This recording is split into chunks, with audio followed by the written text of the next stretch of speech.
ચાલો જાણીએ આજે નવરાત્રિનો મહિમા।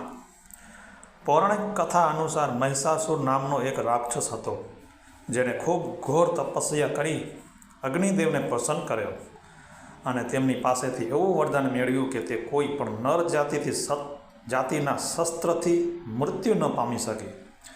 આ વરદાન મેળવ્યા બાદ તે પોતાને ભગવાન સમજવા લાગ્યો અને ત્રણેય લોકોમાં હાહાકાર મચાવી દીધો। તેણે બધા દેવોને હરાવી દીધા અને બધા જ ઋષિઓના આશ્રમોનો પણ નાશ કર્યો। ત્યારબાદ તેને વિષ્ણુલોક અને કૈલાસ જીતવાનો પણ નિશ્ચય કર્યો। આ વાતની જાણ દેવોને થઈ તો તેઓ બધા ગભરાઈ ગયા અને તેઓ ભગવાન શિવ પાસે ગયા। શિવજીએ બધાને દેવી શક્તિની આરાધના કરવા માટે કહ્યું અને તેમણે જણાવ્યું કે આ મુસીબતમાંથી તમને દેવી શક્તિ જ ઉગારી શકશે।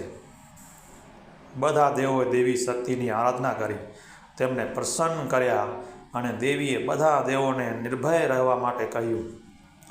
ત્યારબાદ દેવી શક્તિએ 9 દિવસ સુધી મહિષાસુર સાથે યુદ્ધ કર્યું અને 10મા દિવસે તેનો નાશ કર્યો। તેથી દેવી શક્તિને મહિષાસુર મર્દિનીના નામથી પણ ઓળખાય છે। ત્યારબાદ દેવોએ ત્રણેય લોકોને ઉત્સવ મનાવ્યો, જેને આપણે આજે પણ દશેરા તરીકે ઉજવીએ છીએ। આ સિવાય એક બીજી દંતકથા પણ નવરાત્રિ સાથે જોડાયેલી છે। ભગવાન રામ જ્યારે રાવણ સાથે યુદ્ધ કરવા માટે નીકળ્યા તે પહેલાં તેમને દેવી શક્તિની ઉપાસના કરી, તેમની પાસેથી એક બાણ મેળવ્યું હતું અને ત્યારબાદ તેમને 9 દિવસ સુધી રાવણ સાથે યુદ્ધ કરીને 10મા દિવસે યુદ્ધમાં તેનો વધ કરી દીધો અને તેની ખુશીના રૂપે લોકો વિજયાદશમી ઉજવે છે અને આ પરંપરાને લોકો આજે જાળવી રાખી છે અને આજે પણ લોકો રાવણનું પૂતળું બનાવીને તેનું દહન કરે છે। આજે વર્ષો પછી પણ એ જ ઉમંગ અને ઉત્સાહ સાથે દશેરા એટલે કે વિજયાદશમીના ઉજવણી કરે છે। જે 9 દિવસ સુધી માતાજીએ મહિષાસુર સાથે યુદ્ધ કર્યું હતું તેને નવરાત્રિ તરીકે ઓળખવામાં આવે છે।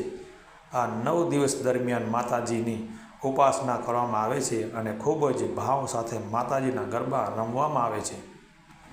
એવું કહેવાય છે કે નવરાત્રિ દરમિયાન માં શક્તિની આરાધના કરવાથી અપાર શક્તિ પ્રાપ્ત થાય છે। તેથી ઘણા લોકો નવરાત્રિ દરમિયાન 9 દિવસ સુધી ઉપવાસ કરે છે અને મા અંબાની આરાધના કરે તેમની કૃપા મેળવે છે। નવરાત્રિનો 8મો દિવસ એટલે કે આઠમ, આ દિવસે ઠેર ઠેર ખૂબ જ મોટા યજ્ઞો થાય છે। આ દિવસનું મહત્ત્વ ખૂબ જ માનવામાં આવે છે। પહેલાં તો ગરબા શેરીઓમાં કે ગામમાં ચોકની વચ્ચે થતા હતા, પરંતુ હવે તો આનું સ્થાન પાર્ટી પ્લોટને લઈ લીધું છે। પહેલાં જે ગરબા ગવાતા હતા તે તો બધા જાણે અત્યારે નામશેષ થઈ ગયા છે।